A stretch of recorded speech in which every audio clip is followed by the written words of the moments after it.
Bonjour à tous et bienvenue sur ma nouvelle chaîne Il était une fois, le crafting, où je vous amène chaque semaine dans le merveilleux monde du crafting. Il y aura de l'histoire, de la technique, des informations insolites et plus encore. Aujourd'hui, première vidéo, on commence par le commencement, l'histoire du DIY. C'est parti! Définition, crafting versus DIY. Le crafting, c'est un terme plutôt générique qui désigne l'action de fabriquer quelque chose à partir de matériaux souvent préfaits. Coudre des vêtements à partir de tissus achetés, c'est du crafting.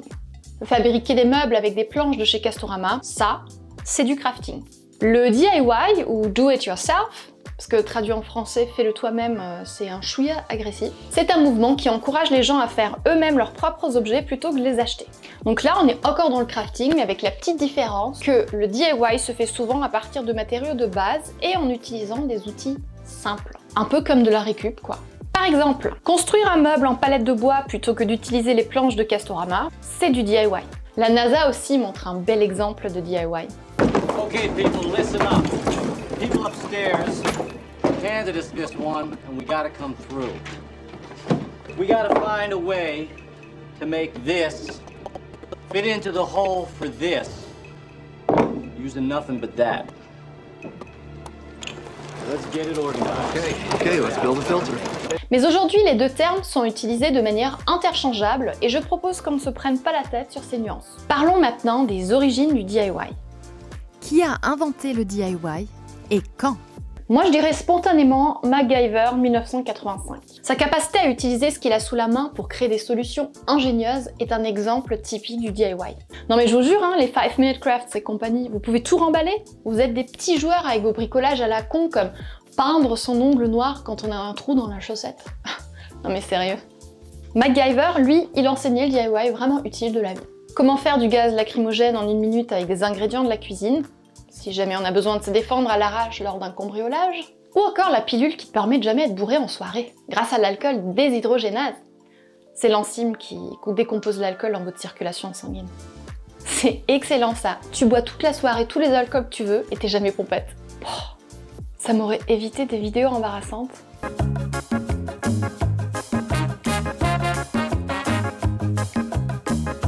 Un quoi?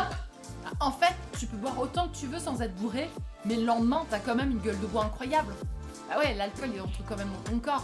Réfléchis. Mais c'est complètement con, pourquoi il a fait ça? En réalité, le DIY est généralement attribué à des mouvements sociaux qui ont émergé dans les années 40 et 50, lorsque les gens ont commencé à s'éloigner de la culture de consommation et à rechercher des moyens plus économiques et écologiques de faire les choses. Il a aussi été une partie importante de la culture punk dans les années 1970 et 1980. Les punks étaient des individus souvent marginaux et rebelles qui rejettent les normes et les valeurs dominantes de la société. Le DIY était une expression de cette attitude en encourageant les punks à produire eux-mêmes leur musique, leurs vêtements et leurs accessoires. Cependant, le DIY a des racines plus anciennes et on peut même dire que c'est quelque chose qui a toujours existé dans une certaine mesure. Donc, c'est qui les premiers makers? Et quoi? Oh yes, va falloir s'habituer à l'anglais si vous voulez rester avec moi. Comme le DIY est un concept et non une invention, il n'y a donc pas vraiment de personne qui puisse être considérée comme l'inventeur du DIY. Mais on trouve quelques éléments phares, notamment de livres et de magazines, qui peuvent être considérés comme les premières œuvres indiquant le démarrage du mouvement. Et là, en faisant mes recherches, j'ai à nouveau constaté que chaque peuple a rangé son histoire à son avantage. Explication. Si je vous demande qui a inventé l'imprimerie, vous me répondez ok, ça me rassure. La majorité a quand même dit Johannes Gutenberg. Ouais, l'allemand aussi, faudra s'y faire. On nous enseigne que Johannes Gutenberg a inventé l'imprimerie en utilisant des caractères mobiles en métal, ce qui a permis de produire des livres en grande quantité, dont sa toute première impression, la Bible de Gutenberg, en 1454. Sauf que, si on va regarder côté Corée du Sud, le Jikji est considéré comme le plus ancien livre au monde connu à avoir été imprimé avec cette technique en 1377, donc 68 ans avant la fameuse Bible. Dans ta face, Johannes. Et pour le DIY, c'est un peu pareil. Les différents pays s'y attribuent le mérite et différents noms tombent. Les Anglais parlent de Joseph Moxon, qui a écrit le livre Mechanic Exercises, publié en 1677, qui parle des arts de la forge, la menuiserie, la maçonnerie, entre autres. J'ai téléchargé les 400 pages et je vais pas vous mentir, je suis pas allée très loin, mais pour ceux que ça intéresse, je vous mets le lien en description. Faites-moi une petite synthèse si vous voulez bien. En France, on a le magazine Système D, qui est sorti à partir de juin 1924 et qui existe encore aujourd'hui. Pour les Américains, pas de livre. Ah, c'est trop long. On va pas lire. eux, ils avaient des petits trucs et astuces DIY dans leurs journaux à partir de 1956. Les Allemands, ce sont les plus perchés.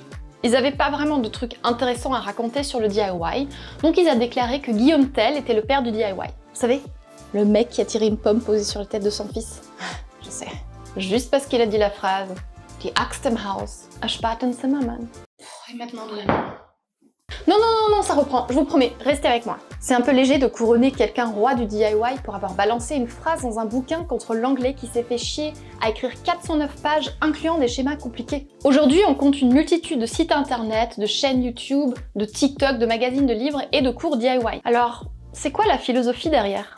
Pourquoi faire soi-même quand on peut acheter? La philosophie du DIY, c'est d'encourager les gens à créer eux-mêmes leurs biens au lieu de les acheter tout faits. Les raisons pourquoi les gens font du DIY sont très variées. Le DIY peut être considéré comme une façon de réduire son empreinte écologique en réutilisant des matériaux et en créant des objets qui durent plus longtemps que des produits jetables ou en faisant du upcycling. Transformer un jean en tote bag parce qu'on rentre plus dedans, parce qu'on a passé Noël en famille et que mamie elle a insisté qu'il fallait qu'on mange tout le gâteau, là on donne une seconde vie à ce pauvre jean et c'est une bonne idée. Mais souvent c'est la fausse bonne idée, parce qu'à chaque fois que je vois une vidéo DIY qui porte le titre DIY simple et écologique avec des objets qu'on a tous à la maison, il me manque la moitié des objets et en général ça finit en radia chez Cultura. Donc c'est mauvais pour la planète et pour mon portefeuille. Le DIY peut aussi être une forme d'expression créative et une source de satisfaction personnelle pour ceux qui le pratiquent. Là encore, je vais émettre mon avis personnel. Oui, c'est ce genre de vidéo. Parfois faut connaître ses limites. Je dis ça, je dis rien. Je vous laisse juger par vous-même. Je me rappelle de la magnifique lunette de WC en velours de Evan et Caitlin, deux DIYers que j'adore mais qui vont parfois un peu loin dans leur délire. Ou encore ces jeunes gens qui voulaient donner une seconde vie à leur micro-ondes qui était HS. Parlant argent, parfois, et je dis bien parfois parce que c'est pas toujours tout le temps le cas, il est moins cher de faire soi-même. Par exemple, mes amis de la Maison Fantastique voulaient des draps ensanglantés, mais ce qu'on trouvait sur Amazon coûtait ultra cher et c'était franchement pas top, voire carrément moche. Donc on l'a fait en mode DIY. Ça rend bien, non? Parfois les choses qu'on veut n'existent tout simplement pas. Dernier exemple en date, quand je veux faire dessiner ma machine à découpe avec des crayons autres que ceux de la marque Cricut, je ne peux pas. Ils ne rentrent pas dedans, c'est pas fait pour. Donc on bidouille un peu des adaptateurs avec du scotch ou on les imprime en 3D. Entre-temps, des sociétés se sont mises à créer ces adaptateurs de qualité. Je vous mets le lien en description. Il y en a des très complets pour une vingtaine d'euros. Le DIY peut également être considéré comme une manière de reprendre le contrôle sur sa vie en créant des choses de ses propres mains et en évitant de dépendre des entreprises ou des institutions pour satisfaire ses besoins. Et enfin, quand on veut un costume qui fait moitié Freddy Krueger, moitié Freddie Mercury, c'est pas sur Amazon qu'on va trouver ça.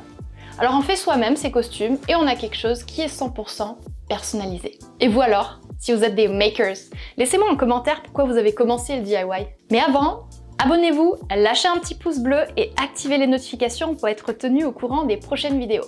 C'était tout pour aujourd'hui, mais avant de partir, je voudrais partager avec vous une phrase de Marie Gascogne qui a en 1842 écrit un livre DIY, le manuel du tournage du bois. Elle souhaitait encourager d'autres femmes à utiliser le tour, mais elle estimait qu'il était nécessaire de les rassurer sur le fait qu'elles pouvaient être compétentes sans perdre leur féminité. Elle a donc dit: pourquoi nos belles compatriotes ne participeraient-elles pas à cet amusement? Craignent-elles que ce soit trop masculin et trop laborieux pour une main féminine? Merci d'être resté jusqu'au bout, retrouvez-moi la semaine prochaine pour une nouvelle vidéo. Et si vous voulez voir l'interview complète avec Marie Gascogne, suivez le lien en description. Und tschüss!